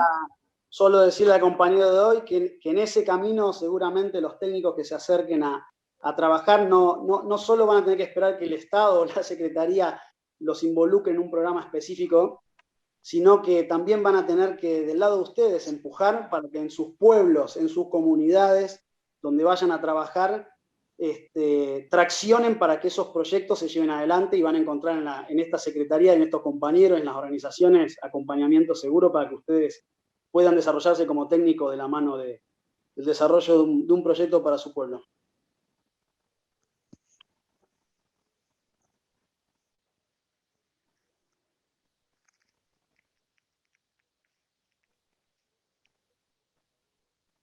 Gracias. ¿Alguien más quiere preguntar? No tengo nadie más en la lista acá escrito. Ahí la compañera Graciela Quiroga levantó la mano, me parece. Hola, muy buenos días a todos.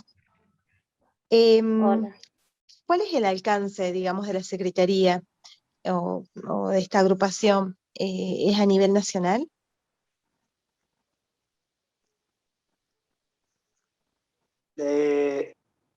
En el caso nuestro, digamos, la Secretaría de Agricultura Familiar Campesina Indígena es una secretaría del Ministerio de Ganadería, Agricultura y Pesca, de Agricultura, Ganadería y Pesca de la Nación. Es una secretaría de Nación.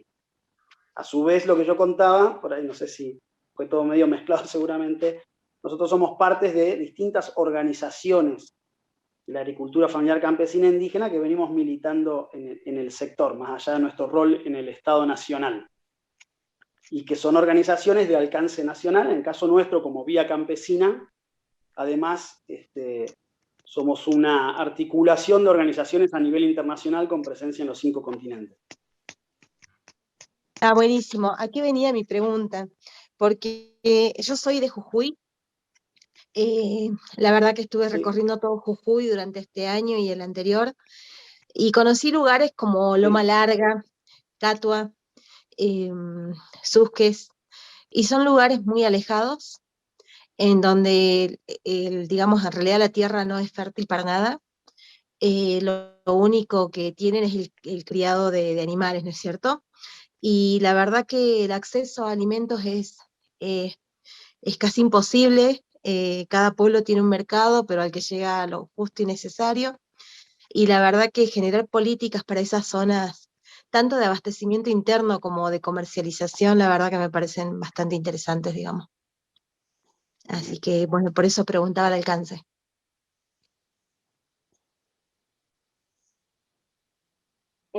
Gisela preguntó, ¿hay algún enlace o contacto? Disculpa, Paula, te aclaro nomás para que la compañera tenga idea, discúlpame. La Secretaría, es interesante, como me decía Jujuy, tiene una delegación en cada una de las provincias. Ahora la única provincia que nos faltaba, que nunca tuvo delegación, es Tierra del Fuego, y estamos por abrir también una delegación ahí con algunos técnicos y técnicas en Tierra del Fuego. Después, en todas las provincias, en Jujuy, por ejemplo, contamos con una delegación de la Secretaría de Agricultura Familiar, con delegados responsables y un equipo técnico, que en el caso de Jujuy son aproximadamente, si no me equivoco, entre 40 y 50 técnicos y técnicas de territorio. Ah, excelente, gracias por el dato. Por ahí sería bueno que me acerque bueno, para trabajar, ¿no es cierto?, en conjunto. Yo soy licenciada en Tecnología de Alimentos, cocinera profesional, y ahora estoy haciendo Ingeniería Agronómica, porque la verdad que creo que la tierra era lo mío, pero bueno, estoy en el área de alimentos, básicamente. Muchas gracias. Buenísimo. Yo ahí dejé mi contacto, el mail. Cualquier cosa me escribe y las pongo en contacto con los compañeros y compañeras de la provincia. No hay problema. Muchas gracias. Muchas gracias.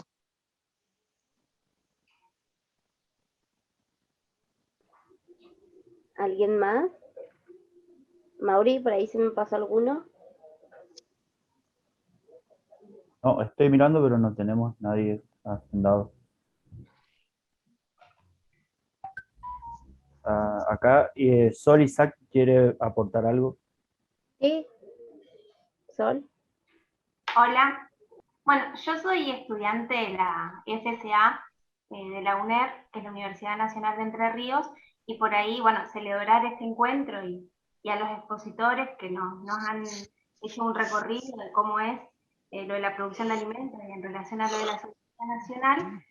Y por ahí también, en relación a lo que decía la compañera hace un rato, creo que era Ciela, es que nosotras como estudiantes acá, lo que tratamos de hacer como para aportar desde el estudio y desde lo que nosotras nos vamos formando, es poder vincularnos con las organizaciones sociales. Por ahí, nosotras ahora vamos a empezar a hacer un trabajo con la FNC, que, bueno, yo soy parte de la CEPA, y poder ir vinculando en esto de lo que es la agricultura familiar y poder ver cómo como estudiantes vamos proyectando y vamos trabajando en territorio, sería. Así que por ahí aportar eso, de que nos enriquece como estudiantes y que aportamos también a la organización. Así que eso nomás.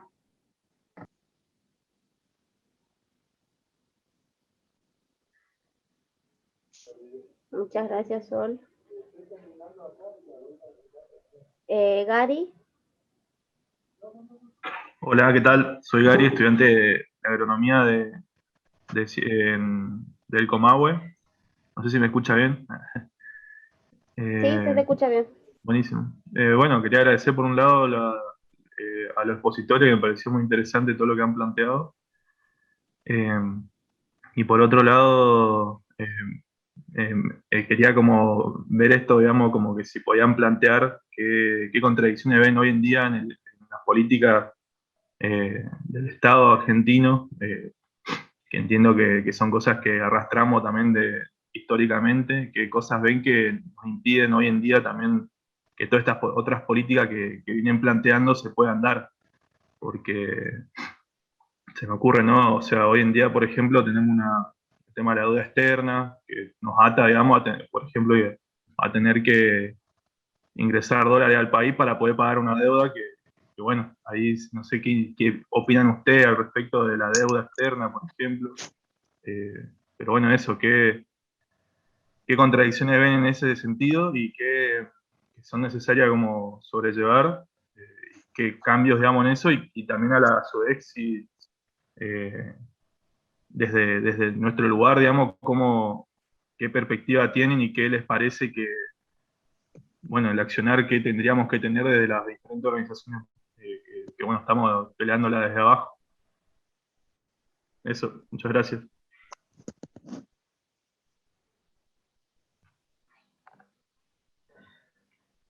Bueno, ¿se escucha? Hola, ¿se escucha? Sí. Sí, mira, 2 o 3 cuestiones, te digo que, digamos, la pregunta es amplia, ¿no? Quiero interpretarla, digamos, qué posibilidades hay, digamos, no sé si interpreto bien, de algunas de las cuestiones que planteamos con Lucio, de llevarla a la práctica y algunas cuestiones particulares de deuda, comercio exterior, etc. Nosotros lo que vemos, por ejemplo, se avanzó, digamos, muchos de estos temas, digamos, que se plantearon, estaban, digamos, totalmente escondidos. El tema de la tenencia de la tierra, particularmente. También estaba muy escondido todo el tema de la comercialización. El 60% de las exportaciones del país son agropecuarias. Esas exportaciones, el 80% las hacen multinacionales, digamos, Coifo, Midera, Cargill, etc. Con lo de Vicentín apareció, digamos, la quiebra de Vicentín, la estafa de Vicentín, apareció una propuesta que para nosotros fue muy interesante porque ponía en discusión, después de muchos años, quién tenía que tener el comercio exterior de grano en el país. Y apareció la propuesta de la intervención de Vicentín. En eso, digamos, hubo ida y vuelta. En eso, en esta discusión que decíamos al principio, Vicentín dijo, bueno, esto viene por la propiedad privada,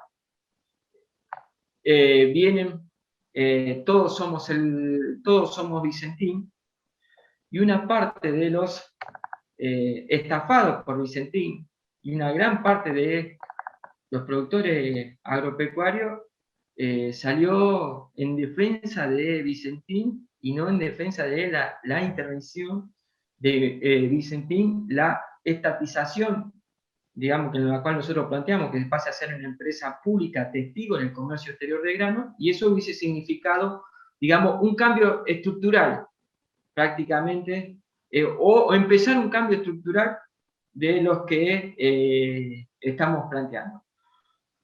Ese ciclo no está cerrado, está abierto, digamos, porque muchas veces para combatir con alguna injusticia hay que conocerla, no se puede pelear con algo que no se conoce.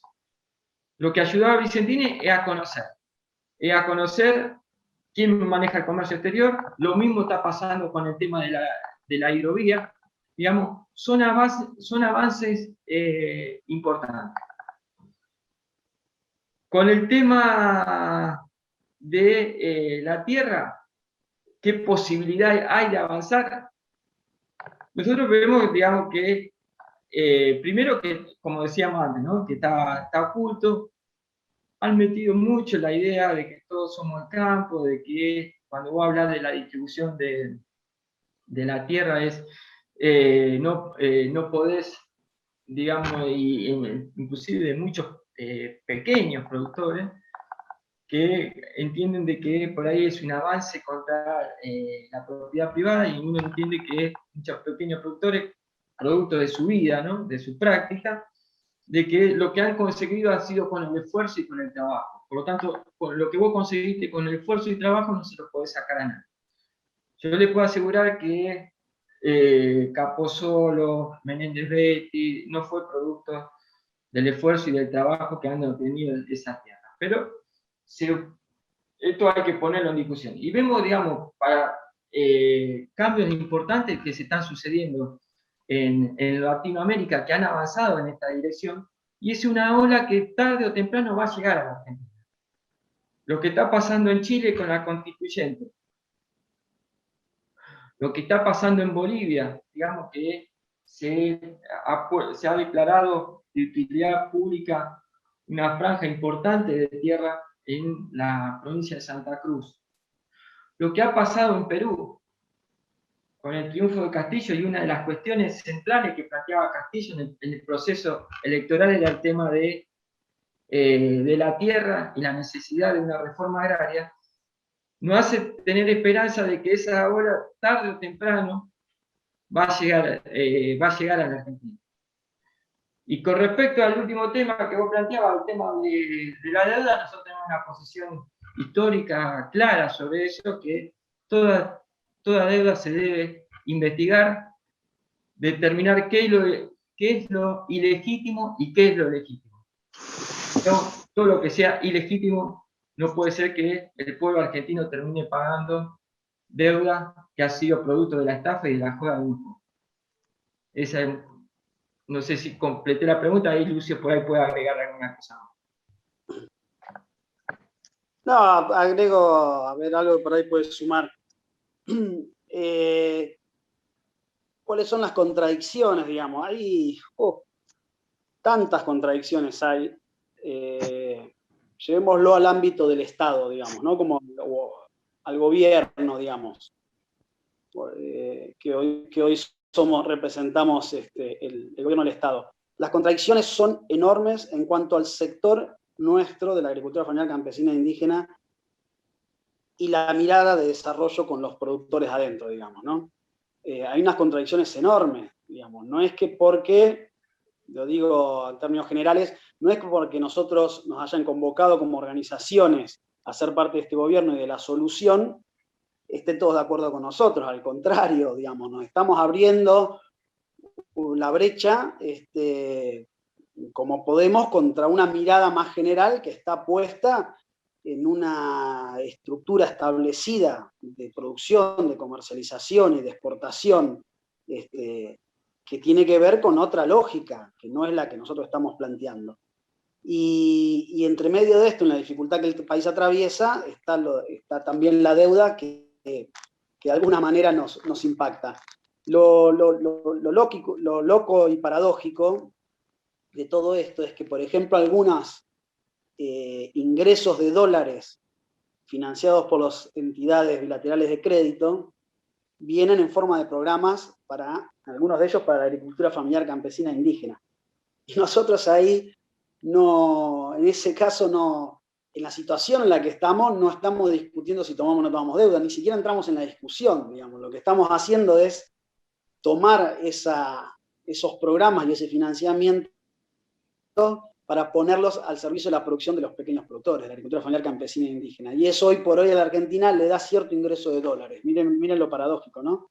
Que ni siquiera estamos en condiciones de discutir deuda sí, deuda no, sino que la deuda se toma, y en el caso nuestro, en vez de que se tome para otra cosa, es utilizar parte de eso para financiar el desarrollo de programas productivos que fortalezcan en el sentido que ya venimos contando en este conversatorio. Pero sí hay muchísimas contradicciones en este sentido. Yo les recomiendo también ahí, para el que todavía no la leyó, no lo conoce, de que lean lo que es la Ley de Agricultura Familiar Campesina e Indígena. En realidad es la ley 28.117, 27.118, perdón, 27.118 es la Ley de Reparación Histórica de la Agricultura Familiar Campesina e Indígena. Porque es una ley trabajada por las organizaciones, que fue aprobada a finales del año 2014, y que todavía la reglamentación quedó pendiente, y lo mismo su presupuesto. Y es una de las batallas que nosotros también estamos dando desde la Secretaría a lo interno del Estado. La reglamentación final de la segunda parte del Congreso. ¿Se escucha? ¿Sí? Sí, seguí. Perdón. Digo, es interesante porque ahí también van a encontrar un montón de fundamentos y gran parte de la lucha por institucionalizar las demandas, las grandes demandas del sector en esta ley que ya tiene una propuesta de reglamentación y que inclusive fue presentada por nuestro secretario Miguel Gómez y varios compañeros de organizaciones con el presidente Alberto Fernández el año pasado, y que cuente con un presupuesto propio como ley, fijo, establecido en un porcentaje fijo que establezca el presupuesto año tras año de la ley, y sería muy importante y saldaría una gran brecha de varias de las contradicciones que tenemos adentro del Estado para que se le dé los recursos necesarios a la agricultura familiar, campesina e indígena y podamos desarrollar los programas que queremos. Si alguno ahí lo apunta en el chat, por si alguno no conoce, Ley 27.118, reparación histórica de la agricultura familiar. Véanla. Y la otra cuestión de mencionar, también, que por ahí quedó pendiente, no sé si viene tanto a la pregunta del compañero, pero que tiene que ver con los programas... Disculpa, Lucio, disculpa. Alejandro, silencia tu audio, por favor, porque se escucha tus movimientos. Alejandro, no sé cuánto, Alejandro Gómez. Seguí nomás, Lucio, gracias. No, digo, en este camino de algunos dólares que ingresan al país en forma de programas y proyectos, que quizás no sea lo que nosotros quisiéramos, pero que en esta circunstancia hoy por hoy se está utilizando como recurso y lo estamos llevando, poniéndolo hacia la producción del sector y hacia el arraigo. Nosotros tenemos un programa diseñado que todavía no comienza a andar, pero que estamos ahí en eso, ya prontos para arrancar y estableciendo relaciones con otros organismos y áreas del gobierno, que tiene que ver con la generación de comunidades agroalimentarias y agroecológicas. Esto que decíamos hoy, no solo que ningún campesino o campesina deje la tierra, sino pensar en generar nuevas comunidades productivas donde se puedan ir a arraigar productores, productoras o personas de la economía popular que quieran emprender el camino de la producción o regresar, porque se fueron del campo, porque son hijos y tienen esa cultura, regresar del campo a producir y empezar a repoblar nuestro interior profundo con proyectos productivos, con todas las condiciones que mencionábamos con Pablo que hacen falta para el arraigo. Y en ese sentido tenemos un programa generado, pero uno también se da cuenta cuando está en el Estado qué recursos necesita. Y es impresionante la dimensión de los montos que se necesitan para generar este tipo de proyectos, ¿no?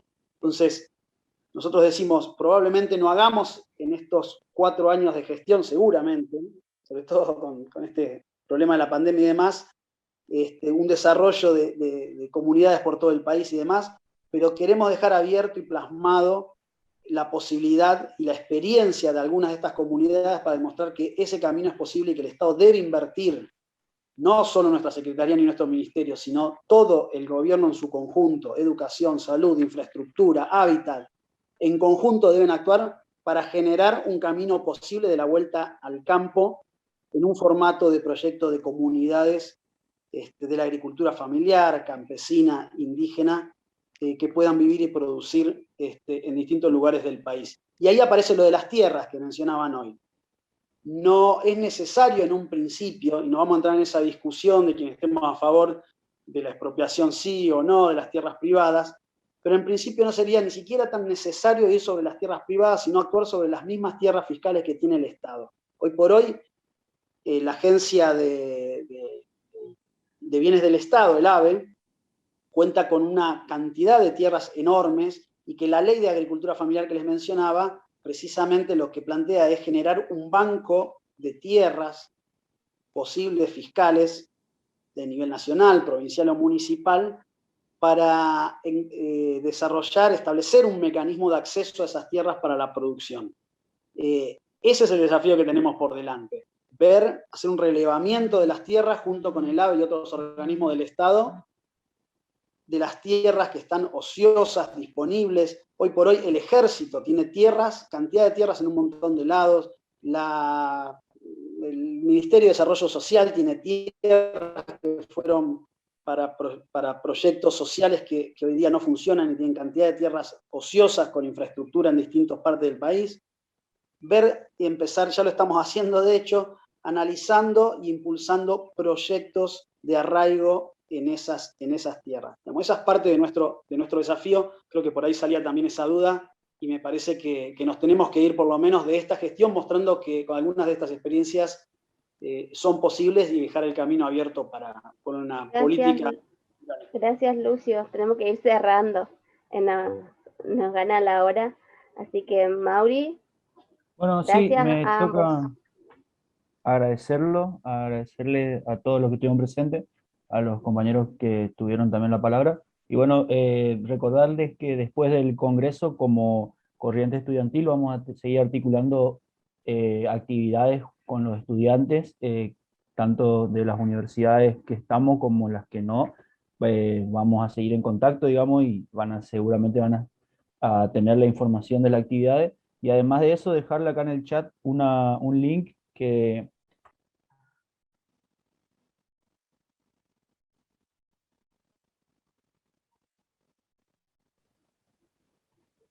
Está silenciado, Mauri.